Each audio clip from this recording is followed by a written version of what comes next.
ஜெப நிலையிலே கர்த்தருடைய வார்த்தைக்காக ஆயத்தமாகும்.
ஜெபிப்போம். எங்கள் கண்மலையும் மீட்பருமாகிய ஆண்டவரே, எங்கள் வாயின் வார்த்தைகளும் எங்கள் இருதயத்தின் தியானமும் நம்முடைய சமூகத்தில் பிரியமானதாய் இருப்பதாக. ஆமென். உட்காருவோம். கிறிஸ்துவுக்குள் பிரியமானவர்களே, ஆண்டவராகிய இயேசுவின் இனிய நாமத்தில் வாழ்த்துதலை தெரிவித்துக் கொள்கிறேன். நான் வந்து ஆரம்பிக்கிற பொழுது மிக குறைவாக இருந்தீர்கள். அப்போ தான் நினச்சேன், நான் வர்ற இந்த முதல் வாரத்தில் மட்டும்தான் மக்களே வருவாங்க போல இருக்கு, மித்த நாள்லாம் காணா போயிட்டாங்களே அப்படின்னு நினச்சேன். மனசு கொஞ்சம் கஷ்டமாக தான் இருந்துச்சு. இடையில வர சொல்லி யாரோ என்னை ஏற்பாடு படுத்திட்டாங்க. யாருன்னு உங்களுக்கு தெரியும்னு நினைக்கிறேன், அதனால தான் அப்படி சொல்கிறேன்.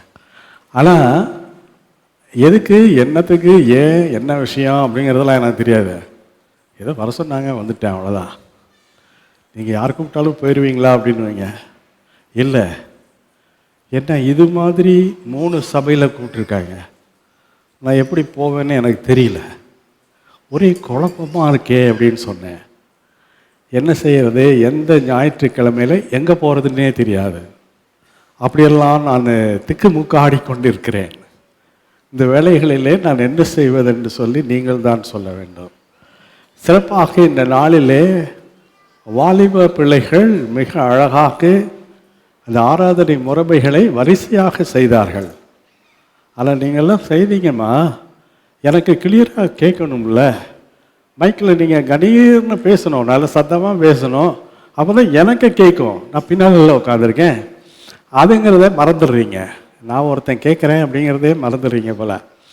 ரொம்ப நல்லா இருந்துச்சு. ஆனால் நீங்கள் செய்கிறது எல்லாமே ஸ்டெப் பை ஸ்டெப்பாக வரிசைகரமாக. ஒருத்தர் வராங்கன்னா அடுத்தது ரெடியாக இருக்காங்க. ரொம்ப ஆச்சரியமாக இருக்குது. அது என்ன சொல்கிறது, லெக்டனில் நின்று பேசுகிறதுன்னா எல்லாருக்கும் பிடிக்கும். எனக்கு மட்டும் பிடிக்காது, ஏன்னா நான் அதில் ஏற மாட்டேன். நான் இருக்கிறது ஆல்டர் இல்லாட்டி இங்கே புல்ஃபிட், இது 2 தான் நிற்பேன். அது ஒரு கடந்து போகுதுங்க. நான் எதுக்கு சொல்கிறேன்னா, நீங்கள் ரொம்ப பாடல் மிக அழகாக பாடினீர்கள். நான் ரொம்ப ஆச்சரியப்பட்டேன். இவங்க எல்லாம் இவ்வளோ அழகாக பாடுறாங்க, இன்னும் எல்லாரும் சேர்ந்து பாடினா ரொம்ப நல்லா இருக்குமே. இந்த இடத்துல வரிசையாக நின்று பாடினீங்க, நான் ஒருத்தந்தான் ரசித்த மாதிரி இருந்தேன் போல இருக்கு. இவ்வளவு இனிமையாக பாடுகிறீர்கள்.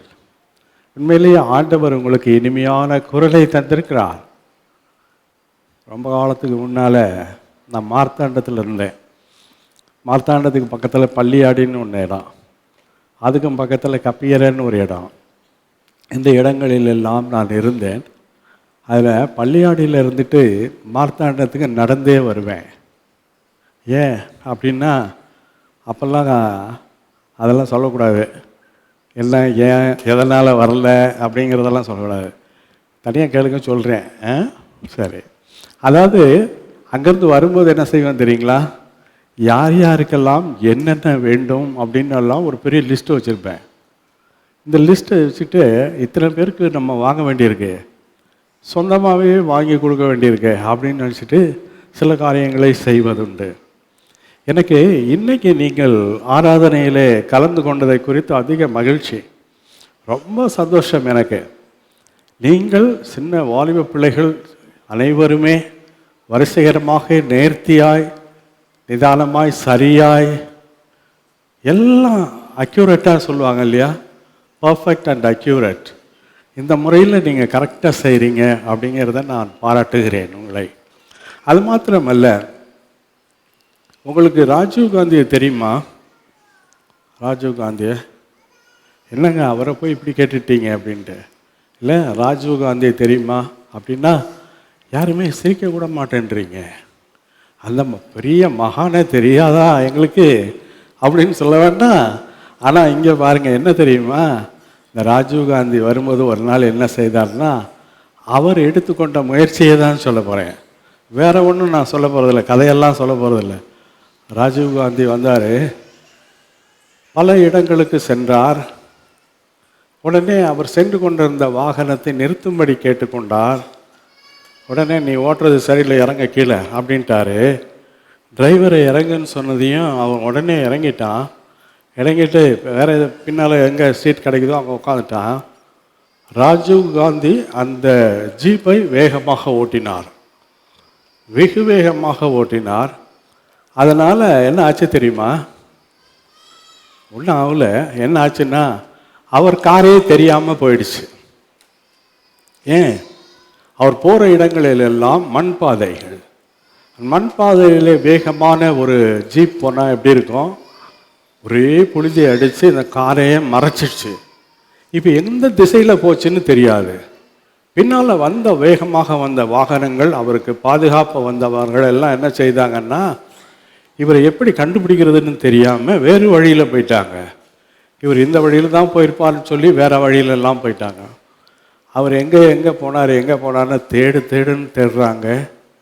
இந்த நாட்டின் பிரதமர் அல்லவா, தேடுகிறார்கள், கண்டுபிடிக்கவே முடியவில்லை.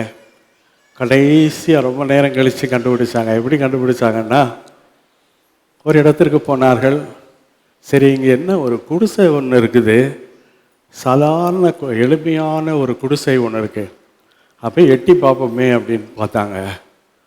அதுக்குள்ளே உட்காந்துருக்கிறாரு அந்த ஏழை பாட்டி, ஒரு பாட்டி, ரொம்ப வயசான பாட்டி. அவங்களுக்கு எதுவுமே கிடையாது. அவங்களுக்குன்னு சமைக்கிறதுக்கோ சாப்பிட்றதுக்கோ மிக சொற்பமான அளவு தான் இருக்கும். அவர்கிட்ட போய் பேசிகிட்டு இருக்காங்க. எப்படிம்மா, நல்லா இருக்கீங்களா அப்படின்னு சொல்லி கேட்குறாரு. மகாராஷ்டிரா நல்லா இருக்கணும், என்னை விசாரிக்கிறதுக்கு வந்திருக்கிறேன், ஆனால் நீங்கள் யார் அப்படின்னு. ஆஹா, நான் இந்த நாட்டின் பிரதமராகிட்டு என்னையே உங்களுக்கு தெரியலையா அப்படின்னு சொல்லி அவர் மனசில் ஓடிட்டுருக்கு. தன்னை உடனே சொல்லவில்லை. அப்புறம் தான் கடைசியாக சொல்கிறாரு, இந்த நாட்டின் பிரதம அமைச்சர் நான் தான், பிரதம மந்திரியாக இருப்பது நான் தான். ஐயோ, அந்த மகானா நீங்கள் அப்படின்னு சொல்லி ஒரே ஆச்சரியப்படுது. அந்த அம்மா அவங்களுக்கு ரொம்ப ஆச்சரியப்பட்டு, வாசாமி நல்லா இருக்கீங்களா, எப்படி இருக்கிறீங்க, எப்படி என் வீட்டை தேடி வந்தீங்க, இப்படிலாம் கேட்டது. எல்லாம் கேட்குறது. இல்லை, நீங்கள் எப்படி இருக்கீங்கன்னு பார்க்கறதுக்காக வந்தேன். என்ன பார்க்கறதுக்காக இவ்வளோ தூரம் வந்தீங்க அப்படின்னு. சரி, உங்களோட யாரும் வரலையா? வந்தாங்க, நிறைய பேர் வந்திருக்காங்க, ஆனால் எங்கே இருக்காங்கன்னு எனக்கும் தெரில. அவர் சொல்கிற பதில். அப்புறம் தான் தெரிஞ்சது, இப்படியாய் ஒரு எளிமையான ஒரு மனிதனை காண்பதற்காக ஒரு நாட்டின் பிரதமர் அவர்களை சந்தித்து அந்த எளிமையான மக்கள் மத்தியிலே அவர்களோடு உரையாடி அவர்களிடத்தில் அதிகமாய் அன்பாய் பேசி அவர்கள் நலமாயிருக்கிறார்களா என்று அறிந்து கொள்வதற்காக அப்படியாய் கடந்து சென்றார். இந்த மனுஷனுடைய குணநலன்களை பாருங்க, எப்படிப்பட்டவராக இருக்கிறார் அப்படின்னு சொல்லிட்டு. எப்படி இருக்காரு, இவருடைய குணம் எப்படி? சாதாரண மனுஷனும் அவங்க என்னுடைய மக்கள் தான், நான் ஆளுகை செய்கிற இந்த இந்திய திருநாட்டிலே பிரஜையாக இருக்கிறவர்கள் தான் இவர்களும் அப்படின்னு சொல்லி அவர்களை நினைக்கின்றார். இப்படியாய் எளிமையானவர்களையும் நேசிக்கிறார், ஏழை மக்களையும் நேசிக்கிறார். ஒன்றுமில்லாதவர்கள் மத்தியிலும் அவர்களை காண வாஞ்சிக்கிறார். இப்படிப்பட்டவராய் இருந்தார் ராஜீவ் காந்தி. அவருடைய குணநலங்கள்லாம் அப்படி இருக்கு. இன்னைக்கு நான் உங்கள் மத்தியிலே இந்த வேதத்திலே எங்கெங்கே யார் யாரெல்லாம் சொல்லியிருக்காங்க அப்படிங்கிறத ஒரு சிலவதை உங்களுக்கு நான் நினைவுபடுத்த விரும்புகிறேன். யார் எப்படிப்பட்டவர்கள் அப்படின்னு சொல்லிட்டு. ப்ராவர்புக்கு என்ன, நீதிமொழிகள். நீதிமொழிகளுக்கு என்ன 31ஆம் அதிகாரத்திலே 10ஆம் வசனத்திலே சொல்வது என்ன சொல்லிருக்கு?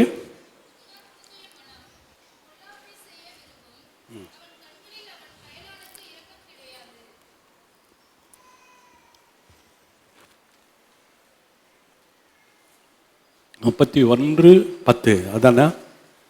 நீங்கள் வாட்சது அதானா இல்லையா? அப்படி நிறுத்திங்க. குணசாலியான ஸ்திரியை கண்டுபிடிப்பவன் யார்? நீங்கள் சொல்றதை பார்த்ததே நான் எழுதி வச்சது என்ன ஆச்சு? நான் தான் தவறாக எழுதிட்டனோ? எப்படி பாருங்க, நடுராத்திரியில் எழுதினேன், 12:30 மணிக்கு மேலே தூக்கம் கேட்டு உட்காந்து எழுதினேன், நான் தான் தப்பாக எழுதிட்டேன் போல இருக்கே அப்படின்னு எனக்கு ஒரு நினைவு. சரி, நான் எழுதுனது சரிதானாங்கிறதுக்கு நான் இன்னொரு அடையாளம் ஒன்று கண்டுபிடிச்சிருக்கிறேன். உங்களுக்கு நான் இன்னொன்று சொல்லுவேன். என்ன சொல்லுவேன்னாக்கா, பேஜ் நம்பர் 790 அப்படின்ட்டுருவேன். நீ யாராவது தவறாக படிக்க மாட்டீங்க, வேறு எதையும் எடுத்து படிக்க மாட்டீங்க அப்படிங்கிறதுக்காக நான் அப்படியா, அது ஒரு பழக்கம் அப்படியே வந்துடுச்சு. பைபிளில் ஏகப்பட்டதாக இருக்குது. நான் எதை எங்கே இருக்குன்னு கண்டேன் இல்லையா? அதான் எல்லாரும் சொல்லுவீங்க, பைபிளில் எந்த வசனம் எங்கே இருக்குன்னு சொல்லுவீங்க. நான் மட்டும் அதை பேஜ் நம்பரை தான் சொல்லுவேன். அந்த மாதிரி. சரி, அது ஒரு பெரிய கம்பெனி. இது குணசாலியான ஸ்திரியை கண்டுபிடிப்பவன் யார் அப்படின்னு சொல்லிட்டு, பெண்களே, வாலிப பிள்ளைகளே, சிறப்பாக இன்றைய நாளிலே இந்த ஆராதனையிலே பங்கெடுத்த வாலிப பிள்ளைகளே, உங்களை நான் ஆசீர்வதிக்கிறேன். ஆண்டவர் உங்களை ஆசீர்வதிக்கும்படியாய் உங்களுக்காய் நான் ஜெபிக்கிறேன். ஆனால் இங்கே பாருங்கள், குணசாலியான ஸ்திரியை கண்டுபிடிப்பவன் யார் அப்படின்னு நீதிமொழிகளிலே சொல்லப்படுகிறது. யார் அப்படிப்பட்டவர்? யார் யாரெல்லாம் இருக்கிறார்கள் அப்படின்னு பாருங்க. அவர்கள் யார் எப்படிப்பட்டவர்களாக இருப்பார்கள்னா, முத்துக்களை பார்க்கிலும் விலையேறப்பெற்றவர்கள் அவர்கள் அப்படி சொல்லப்படுகிறது. அப்போனா பாருங்க எவ்வளோ உயர்வாக சொல்கிறாங்கன்னு சொல்லிட்டு. சரி, இதுதான் அந்த ஒரு ஒரு முகைமை. அடுத்ததாக நான் சொல்கிறேன், ஒவ்வொரு சிலராக நாம் எடுத்துக்கொள்வோம். இந்த வேதத்தில் நிறைய பேர் இருக்காங்க. நான் ஒரு சிலரை மாத்திரம் உங்களுக்கு சொல்ல போகிறேன். சாராள் உடனே சாராள் எங்கே இருக்கான்னு தெரியும் இல்லையா? சாராள் கீழ்ப்படிதல் உள்ள ஒரு பெண் இல்லையா? கீழ்ப்படிதல் உள்ள ஒரு பெண். இந்த பெண் எப்படி, எனக்கு உங்களை பார்த்தா எனக்கு இன்னொரு ஞாபகம் வருது. என்ன தெரியுங்களா? நான் எல்லா ஐயருங்க மத்தியிலையும் நான் பேசணும். என்னோடய வேலை மாதத்துக்கு ஒரு நாள் அந்த மீட்டிங்கில் நான் பேசும்போது அவர்கள் எல்லாம் என்ன செய்வாங்க தெரியுங்களா? டக்குன்னு பேனாவையும் பென்சிலையும் எல்லாத்தையும் எடுத்து வச்சுக்குவாங்க, நோட்டெல்லாம் எடுத்து வச்சுக்குவாங்க. எதுக்குடா அதெல்லாம் எடுக்கிறானுங்க இவனுங்க அப்படின்னு நான் நினைப்பேன். அப்புறம் தான் தெரியுது, நான் பேசுகிறதெல்லாம் முக்கியமானது என்னமோ சொல்ல போகிறேன்னு நினச்சிட்டு எழுதிட்டு இருப்பாங்க. அது மாதிரி நான் ஏதோ சொல்ல போகிறேன்ட்டு நீங்கள் எழுதுறதுக்கு ரெடியாக இருக்கீங்கன்னு நினைக்கிறேன். அது உங்களை பார்த்தா அதோடைய சாராள் மிகவும் கீழ்ப்படிதல் உள்ள ஒரு பெண். அது மாத்திரமல்ல, இன்னும் என்ன சொல்ல தெரியுங்களா? அவங்க ரொம்ப எளிமையானவங்க. தங்களுடைய வாழ்க்கையில் சிம்பிளிசிட்டி அப்படிங்கிறது தான் அவங்க வாழ்க்கையில். த சிம்பிள் லேடி, அதான் சாராள். அது மாத்திரமல்ல, இன்னும் என்ன சொல்லுவாங்க, ஸ்ட்ரைட் ஃபார்வர்ட். நான் என்ன செய்யணுமோ அதுதான் செய்வேன். நான் நேராக போகணுமா நேராக போகிறேன், நேர்மையாக நடக்கிறேன்னா நேர்மையாக நடக்கிறேன், உத்தமமாய் நான் நடந்து கொள்ள வேண்டுமா அப்படியே தான் நான் நடந்து கொள்வேன் அப்படிங்கிற மாதிரி. இங்கே இப்படி சொல்லிட்டு அவங்க லைஃப்பில் இன்னொரு முக்கியமானது என்னென்னா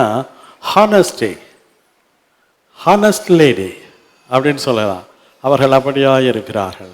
இவற்றெல்லாம் பார்க்குற பொழுது இவர்களுடைய வாழ்க்கையில் இந்த ஒரு சின்சியாரிட்டி இருக்கும், உண்மைத்துவம் இருக்கும். அது மாத்திரமல்ல, ஈஸியாக அவங்கள கன்வே பண்ணலாம். அது மாத்திரமல்ல, அவங்க எதையும் கரெக்ட் பண்ணணுன்னா அவங்களுக்கு தான் தெரியும் எதை கரெக்ட் பண்ணணுன்றது. அப்படிப்பட்டவர்கள் தான் சாராள். நீங்கள் நான் சொல்கிறது எத்தனை பேரை சொல்கிறேங்கிறது கடைசியாக நீங்கள் சொல்லுங்கள். லேயாள் ரெண்டாவதா லேயாள். இந்த லேயாள் எப்படிப்பட்டவர்கள் அப்படின்னு சொல்லி நான் உங்களுக்கு சொல்கிறேன். இந்த லேயாள் கர்த்தரை துதிக்கின்ற ஒரு பெண், ஆண்டவரை துதிக்கும்படியாய் வந்த பெண், ஆண்டவரை ஆராதிக்கும்படியாய் கடந்து வருகிற ஒரு பெண் தான் இந்த லேயாள். அது மாத்திரமல்ல, அந்த லேயாள் எப்படிப்பட்டவர்களாக இருக்கிறார்கள் அப்படின்னு சொல்லி நம்ம பார்த்தோமே. ஆனால் கர்த்தரை துதிப்பது மாத்திரமல்ல, அவங்க பேர் லேயாள். இது என்ன சொல்லுவாங்கன்னா அரமேயிக் ஃபெமினின் நேம், அதுதான் இவங்களுடைய பேர். அது அவர்களுடைய பெயர் அப்படியாக இருக்கிறது. இன்னொன்று சொல்லுவாங்க அரபிக் ஃபெமினின் நேம் அப்படின்வாங்க. இவங்க பேர் அப்படி. ஆனாலும் பாருங்கள் இங்கே இப்படியாக இருக்கிறது என்று சொல்லலாம். அடுத்தது பாருங்கள், a fragrance brand is the United Arab Emirates. அங்கிருந்து இவர்களை சொல்லுவார்கள் யுனைடெட் அரப் எமிரேட். நீங்கள் இங்கே யாராவது அப்படி இருக்கீங்களா? அங்கே போனவங்க, அங்கே இருக்கவங்க, வேலை செய்கிறவங்க யுனைடெட் அரப் எமிரேட்டில் இருக்கீங்களா? துபாய்க்கு இப்போ தான் சொல்கிறேன், வேறு எங்கேயும் சொல்லலை, அரேபியா நாட்டில் தான். சரி, அது ரொம்ப யோசிக்கிற மாதிரி இருக்குது. லேயாளுங்கிறது பார்த்தோம்னாக்கா அது ரொம்ப வித்தியாசமாக இருக்கும். அதை எதை குறித்து அதிகமாக சொல்கிறாங்கன்னாக்கா ஃப்ராக்ரன்ஸ் நேம், ஒரு இனிமையான வாசனைக்கு ஒரு பேர் தான் லேயாள். அப்படியாய் சொல்லுகிறார்கள். கடைசியில் நம்முடைய பேரை நான் யோசிப்பேன், நீங்களாக சொல்லணும் அப்படின்னு சொல்லிட்டு. அடுத்தது மூணாவதாக பாருங்கள், ஒருத்தவங்க லேயாள்னு சொல்லிட்டேன். அடுத்தது ரெபேக்காள். ரெபேக்காள் எப்படிப்பட்டவர்களாக இருக்கிறார்கள் யோசித்து பாருங்கள். இவர்கள் ரெபேக்காள் மற்றவர்களுக்கு ஆறுதல் சொல்லக்கூடியவள். ரெபேக்காள்னாவே எல்லாருக்கும் பிடிக்கும் இந்த பேர், அதனால் எங்கே வேணாலும் அந்த பேரை வச்சுக்குவாங்க. ரெபேக்காள் ஒரு சபைக்கு போனேன், அந்த சபையில் ரெபேக்காள் 2 பேர் இருந்தாங்க. சரி, போயிட்டு போகுது, 8 வருஷம் ஆச்சு, இன்னொரு சபைக்கு போகலாம் அப்படின்ட்டு பக்கத்தில் 1 கிலோமீட்டர் அடுத்தது, சிட்டிக்குள்ளே தான், வேறு எங்கேயும் தூரமாலாம் என்னை மாற்றக்கூடாது அப்படின்லாம் அவங்களுக்கு தெரியும். கடைசி காலத்தில் அப்படி பண்ணாங்க. ஆரம்பத்தில் 1 இயருக்கு ஒரு தடவை என்னை ட்ரான்ஸ்ஃபர் பண்ணுவாங்க அந்த மாதிரி. ஆனால் இங்கே பாருங்கள், ரெபேக்காள்னு அடுத்த ஊரில் அங்கேயும் ஒரு ரெபேக்காள் இருக்காங்க. என்ன போகிற இடங்கள்லாம் இவங்க பேரை வச்சுருக்காங்களே அப்படின்னு யோசித்தேன். ரெபேக்காள் மற்றவர்களுக்கு ஆறுதல் சொல்லக்கூடியவள். இன்னும் எப்படிப்பட்டவங்க அப்படின்னு சொன்னால், இதுக்கு ஒரு ஒரு ஒரு எடுத்துக்காட்டாக ஒன்று சொல்கிறது, வேற ஒன்று சொல்கிறது. கேத்தலிக்கில் ஒரு நாவல் ஃபேமஸ் நாவல் இருக்குது. அந்த நாவலுக்கு பேர் ரெபேக்காள். ரெபேக்காள் நாவல் அந்த புத்தகத்திற்கு பெயர் அப்படியாக இருக்கிறது. அது இங்கிலீஷில் இருக்குது. அதைத்தான் அவ்விதமாக சொல்லுகிறார்கள். அதிகமாக அவர்கள் அதை குறித்து தான் அதிகமாக யோசிப்பார்கள். 1998 எப்படின்னா, இந்தியன் டெலிவிஷன் ஆக்ட்ரஸோட நேம் ரெபேக்காள். இன்னொன்று பாருங்கள், அடுத்ததாக உங்களுக்கு வேறொரு பகுதிக்கு நான் வருகிறேன். 4வதாக மிரியாம், கர்த்தரை புகழ்ந்து பாடின ஒரு பெண். ஆண்டவரை புகழ்ந்து பாடிட்டே இருப்பாங்க. நீங்கள் எப்படி இன்னைக்கு இனிமையாக பாடினீங்கன்னு சொன்னேன்னா, ரொம்ப இந்த மாதிரி பாட்டெல்லாம் அழகாக இருக்குது அப்படின்னு சொன்னேன்னா, இனிமையாக இருக்குன்னா, இந்த மிரியாம ஞாபகம் வந்துச்சு. ஆண்டவரை அதிகமாய் துதித்து பாடுகிறவள், இனிமையாக பாடக்கூடியவள் என்ற மிரியாம் இப்படியாக இருப்பாள். இது கூட ஜட்ஜஸ்னாக்க நியாயாதிபதிகளின் புஸ்தகம் 5:1 காணப்படுகிறது. அது மாத்திரமல்ல, அடுத்ததாக ரெபேக்காள். ரெபேக்காள் தெபோராள் என்கிறது எப்படின்னாக்க, அவங்கள எப்படி சொல்லுவாங்கன்னா, ஒரு ஈஸியாக அவங்கள எளிமையாக ஒரு அண்டர்ஸ்டாண்டிங்கில் கூப்பிடுற ஒரு பேர் என்னன்னா தெபி அப்படின்னு சொல்லுவாங்க. இராணுவத்துக்கு போன ஒரே ஒரு பெண்ணுனாக்க பைபிளில் இவங்க ஒருத்தர் தான், வேறு யாரும் இராணுவத்துக்கு போன பெண் இல்லை என்று சொல்லலாம். ப்ராஃபட்டஸ் என்று சொல்லலாம். ப்ராஃபட்ஸ் வேறு, ப்ராஃபட்டஸ் அப்படிங்கிறது வேறு. ஒரு பெண்ணை சொல்கிறது தீர்க்க தரிசனியாகி இருக்கிறவங்கள ப்ராஃபட்டஸ் அப்படின்னு சொல்கிறது. ஒரு ஆணை சொல்கிறது ப்ராஃபஸி அப்படின்னு சொல்கிறது, ப்ராஃபட் அப்படிங்கிறது. இப்படியாய் சொல்லுவார்கள். இவங்க ஜூடாயிசம் அதில் தான் அதிகமாக அவர்கள் கருத்துக்கு அங்கே வெளிப்படும் என்று சொல்லலாம். அது மாத்திரம் அல்ல, இவர்களை ஒரு ஃபெமினின் ஜட்ஜ், ஒரு பெண் நீதிபதி அப்படின்னு சொல்லலாம். இவங்க என்ன தீர்ப்பு சொல்கிறாங்களோ அதுதான் அந்த நாட்டுக்கு. அப்படியாய் அவைகள் கடந்து போகும். அடுத்ததாக பாருங்க, யாகேல் எப்படிப்பட்டவள்னா ரொம்ப ஞானம் உள்ளவள். ரொம்ப ஞானமாக பேசுவாங்க, ரொம்ப அறிவாக பேசுவாங்க. அவங்க பேசுகிறத பார்த்தா ஏதோ ஒரு அறிவு சார்ந்த வார்த்தைகள் எல்லாம் அவர்கள் வார்த்தையிலிருந்து வெளிப்படும். அவர்கள் வார்த்தைகள் எல்லாவற்றையும் பார்க்குற பொழுது இப்படியா இருக்கிறார்களோ அப்படின்னு சொல்லி ரொம்ப ஆச்சரியம். நம்ம கூட அப்படி சிந்தனை வரலையே அப்படின்னு தோணும். சில பெரிய பெரிய பெரிய அறிஞர்கள் எல்லாம் பேசுகிற பேச்சுகளை அவர்களிடத்தில் பார்ப்பது அப்படித்தான். இவர்கள் பேசுவது நமக்கு ஏன் அதை முன்னமே நாம் சிந்திக்கவில்லை அப்படின்னு தோணியிருக்கேன். அதெல்லாம் பார்க்கும்போது ரொம்ப ஆச்சரியமாக இருக்கும். ஆகவே இந்த யாகேல்ங்கிறது எப்படிப்பட்டவங்கன்னா ரொம்பவும் ஞானம் உள்ளவர்கள். அடுத்ததாக பாருங்கள், இன்னொருத்தவங்க அவங்கள எப்படிப்பட்டவர்கள் அப்படின்னு நான் சொல்கிறேன். நகோமி உங்களுக்கு நல்லா தெரியும் இல்லையா? நகோமி மாமி இல்லையா? அவங்க எப்படிப்பட்டவங்க அப்படின்னு தெரியும் இல்லையா? அவர்களோடு கூட இருந்தவர்கள் தாங்க தான் ரூத் இருந்தாங்க. 3:1 சொல்லப்படுகிறது. இவங்க பெயரை எப்படி சொல்கிறாங்கன்னா, ஹீப்ரூ ஆரிஜின்லேருந்து வந்த பேர் நகோமி. ஹீப்ரூ ஆரிஜின்லேருந்து வந்த பேர் தான் இவங்களுடைய பெயர். நகோமி மற்றவர்களுக்காக அவர்களுக்கு என்ன உதவி செய்யணும், என்ன உதவி செய்தால் அவங்க மகிழ்ச்சியாக இருப்பார்கள் அப்படிங்கிறது, அந்த மாதிரி செய்யக்கூடியவர்கள். ரொம்ப சௌகரியமாக இருக்கட்டுமே, அவங்கெல்லாம் நல்லா இருக்கட்டும் அப்படின்னு நினைப்பாங்க இல்லையா? அப்படியாக செய்வார்கள். நல்லா இருக்கட்டும்ங்கும்போது எனக்கு ஒரு இடம் ஞாபகம் வருது. சமீபத்தில் எதற்காக போனேன், ஒரு திடீர்னு ஒரு வியாதி வந்துருச்சு. அது என்னதுங்க, எல்லாரும் மூஞ்சில் கட்டிக்குவானே, கொரோனாங்கிறது ஞாபகம் இல்லாமல் போச்சு. இந்த கொரோனாவை குறித்து பார்க்கும்போது ரொம்ப ஆச்சரியம் என்ன தெரியுங்களா? எல்லாரும் அப்படித்தான் இருப்பான், நான் மட்டும் அதை கட்டவே மாட்டேன்.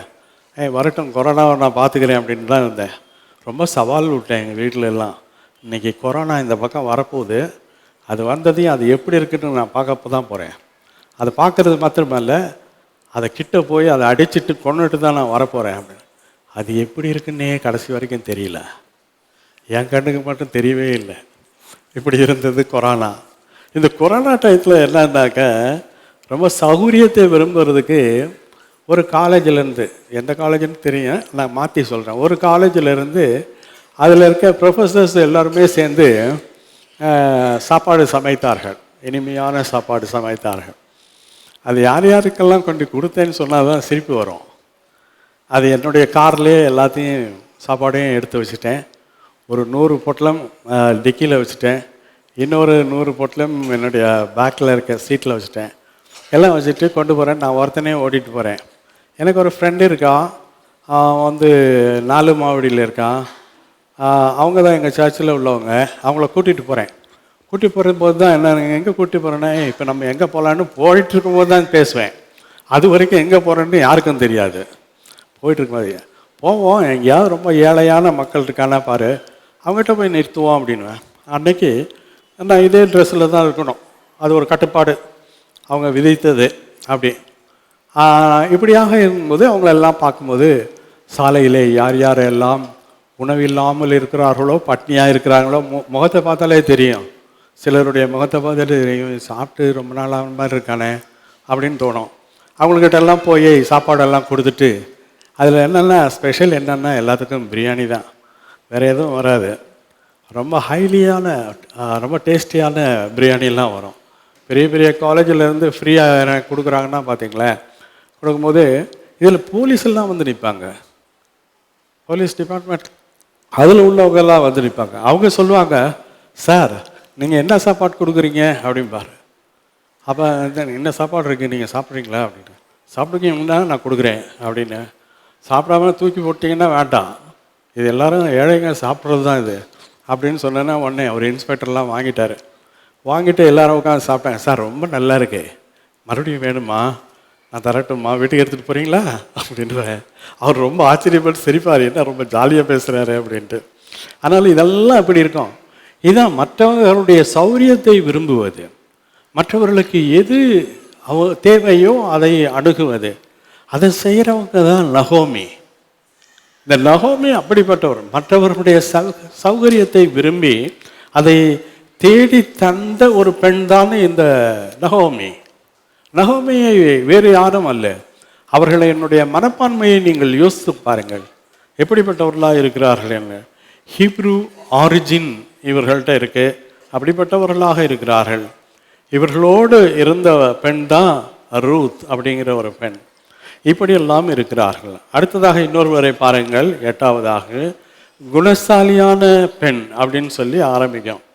அது என்ன குணசாலியான பெண் அப்படின்னு சொன்னாக்க அது ரூத்து தான் சொல்கிறாங்க. அது ரூத்து 10, 11 இவற்றிலே பார்க்கலாம். பிட்டி அப்படின்னு சொல்லலாம், இல்லைன்னா லாயல் அப்படின்னு சொல்லலாம், கம்பேஷன்னு சொல்லுவாங்க. Ruth a very good humble girl அப்படின்னு சொல்லுவாங்க. அது மாத்திரமல்ல, இவங்களுடைய வாழ்க்கையில் பார்க்குற பொழுது ரொம்ப எல்லாருக்கும் உதவி செய்யணுங்கிற ஒரு மனப்பான்மை உள்ளவர்கள் தான் இவர்கள். நகோமியும் ரூத்தும் அப்படிப்பட்டவர்கள். அடுத்ததாக இன்னொருத்தர் சொல்கிறேன், ஒரு சிம்பிளாக ஒரே லைனில் சொல்கிறேன். அபிகாயில்னு ஒருத்தவங்க இருக்காங்க. அவங்க எப்படிப்பட்டவங்கன்னா பணிவிடை செய்யும் ஆவி உள்ள மனப்பான்மையை கொண்டிருக்கிறவர்கள் தான் இவர்கள். மற்றவர்களுக்கு எதையாவது ஒன்று செய்யணும், நல்லது செய்யணும், நன்மையை செய்ய வேணும் அப்படின்னு சொல்லி இவர்கள் எண்ணுகிறவர்கள் தான் இந்த அபிகாயில். இவங்களும் ஹீப்ரூவுடைய பின்னணியில் வந்தவர்கள், ஹீப்ரூ ஃபெமினின் அப்படின்னு சொல்லுவாங்க இவங்கள. இவர்கள் அப்படியா இருக்கிறார். Abigail is the wife of Nabal. நாபாலுடைய மனைவி தான் அபிகாயில் அப்படிங்கிறது. இவர்கள் இப்படியாய் இருக்கிறார்கள் என்று சொல்லி நாம் அறியா. இன்னும் ஒவ்வொருத்தரையும் குறித்து அநேக கருத்துக்கள் உண்டு. இயேசு கிறிஸ்துவை பற்றி ஒரு செய்தி. இயேசு கிறிஸ்துவை சொல்லுகிற பொழுது அவருடைய தாய் மரியாள் ஒரு அடிமை குணமுள்ள பெண். இந்த அடிமை குணமுள்ள ஒரு பெண்ணாக இருந்தாலும் அவர்கள் எப்படிப்பட்டவர்களாக இருக்கிறார்கள் அப்படிங்கிறது ஒரு முக்கியத்துவம் உள்ளதாக இருக்கிறது என்று சொல்லலாம். இதில் பாருங்கள், ரொம்ப முக்கியமானது என்னன்னா, இயேசுவின் பாதத்தை நேசித்தவள் இந்த பெத்தானியாவில் இருக்கிற மரியாள். இயேசுடைய பாதம் அப்படின்னா எனக்கு ரொம்ப பிடிக்கும் அப்படின்னு சொல்லுவாங்க. அந்த பாதத்துக்கு அருகாமையில் போய் தான் உட்காருவாங்க. அவரை முன்னால் உட்கார்றவங்கெல்லாம் ஏதோ ரொம்ப ஆசீர்வதிக்கப்பட்டவர்கள், ஏன்னா இயேசுக்கு அருகாமையிலே இருக்கிறவர்கள். அது மாத்திரமல்ல, இயேசுடைய பாதத்திற்கு அருகாமையிலே அமர்வதாக அவர்கள் எண்ணிக்கொள்வார்கள். அப்படிப்பட்டவர்கள் தான் இயேசுவின் தாயாக்கிய மரியாள் அப்படின்னு சொல்லிட்டு பெத்தானியாவிலே வாழ்ந்தவர்கள் இவர்கள். அது மாத்திரமல்ல, அவருடைய பாதத்தில் உட்காருவது மாத்திரம் இல்லை, அவரை அதிகமாக நேசிக்கிற ஒரு மனப்பான்மை அவர்கள் உள்ளத்திலே உண்டு. அது மாத்திரமல்ல, அவருடைய வார்த்தை என்னதாக பேசுகிறார், அவருடைய வசனம் என்ன சொல்லப்படுகிறது, அவர் வாயிலிருந்து புறப்படுகிற ஒவ்வொரு வார்த்தையும் எப்படிப்பட்டதாய் அமைகிறது, இது எனக்கு என்ன செய்கிறது, என்னிடத்தில் என்ன கிரியை செய்கிறது, எனக்கு என்ன அதில் பலன் கிடைக்கிறது, எனக்கு நன்மைக்கு ஏதுவானதாக அவர் பேசுகிறாரே என்றெல்லாம் யோசிக்கிறவர்கள் தான் இந்த மரியாள். நமக்கு உடனே ஒன்று சொல்கிறேன். சமீபத்தில் பஞ்சாப்லேருந்து 2 பேர் வந்தாங்க. 2 பேர் வந்துட்டு ஒரு சர்ச்சில் பேசுகிறாங்க. ஒருத்தர் ஹிந்தியில் பேசுகிறாரு, அதை ஒருத்தர் டிரான்ஸ்லேட் பண்ணுறாரு. ஹிந்தியில் பேசுகிறவன் ஒன்றுமே புரியல, என்னத்தான் பேசுகிறான் அப்படிங்கிற மாதிரி நமக்கு தான் இதாகிருக்கு. அவன் பேசிட்டது பிற்பாடு அதுக்கு இம்மீடியட்டாக அவன் தமிழில் டிரான்ஸ்லேட் பண்ணுறாரு. இன்னொருத்தர் பண்ணிவிட்டு கொஞ்சம் நேரம் கழித்து ஒரு பாதி இடையில என்ன பண்ணிட்டாரு, டக்குன்னு இந்த ஹிந்தியில் பேசுகிறவன் அவர் காலை தொட்டு கும்பிடுறான். ஏன் இப்படி செய்கிற அப்படின்னாக்க, எங்களுக்கு பிரியமானவர் பாஸ்டர் தான், எங்களுக்கு பிரியமானவர் போதகர் தான், எங்களுக்கு பிரியமானவர் ரெவரன்ஸ் சொல்லுவாங்க இல்லையா. நீங்கள் எப்படி சொல்கிறீங்கன்னு தெரியல, நாங்கள் ரெவரன்ஸ் சொல்லுவோம். ரெவரன்ஸ் என்ன சொல்கிறாங்க, அவங்க காலை தொட்டு கும்பிடுறது தான் எங்களுக்கு நல்லது, நாங்கள் அது ஒரு பெருமையாக நினைப்போம். நான் அப்படிப்பட்ட நல்ல மனிதனை சந்தித்திருக்கிறேன் அப்படின்லாம் நினைப்பார்களாம்.